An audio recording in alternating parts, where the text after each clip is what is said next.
यवतमाळ जिल्हा परिषद समाज कल्याण विभागामध्ये मोठा बोगस शालार्थ ID घोटाळा मनसेचा आरोप। मनसेचे सामाजिक न्याय तथा दिव्यांग कल्याण मंत्री व जिल्हा परिषद मुख्य कार्यकारी अधिकारी यांना निवेदन सादर।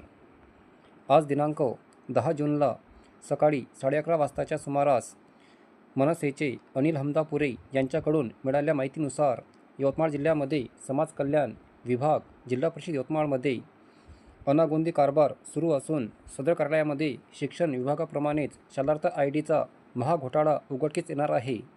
समाज कल्याण विभागाचा अनागोंदी कारभाराचा पाढा वाचत जिल्हा परिषद मुख्य कार्यकारी अधिकारी मंदार पत्की यांना मनसेचे जिल्हाध्यक्ष देवा शिवरामवार अनिल हमदापुरे यांनी निवेदन सादर करून समाज कल्याण अधिकारी व त्यांच्या कारभाराची उच्चस्तरीय समितीमार्फत चौकशी करून राज्यातील या मोठ्या बोगस शालार्थ ID घोटाळ्याचा दोषीवर कडक कारवाईची मागणी करण्यात आली।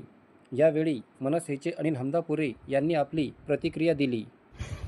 यवतमाळ जिल्हा परिषद अंतर्गत समाज कल्याण विभागात मोठा एक बोगस शालार्थ ID घोटाळा उघडकीस आला असून मनसेने या संदर्भात आज जिल्हा परिषद मुख्याधिकारी यांना निवेदन दिलेले आहे। मनसेच्या वतीने या ठिकाणी गेल्या सन 2023 ते 25 या वर्षामध्ये जेही शालार्थ ID समाज कल्याण विभागात तयार करण्यात आल्या त्या शालार्थ IDची चौकशी व्हावी, सोबतच NOC आणि जे प्रस्ताव या समाज कल्याण विभागातर्फे जे सादर करण्यात आले त्या सर्वांच्या चौकशीची मागणी आज मनसेच्या वतीने करण्यात आलेली आहे।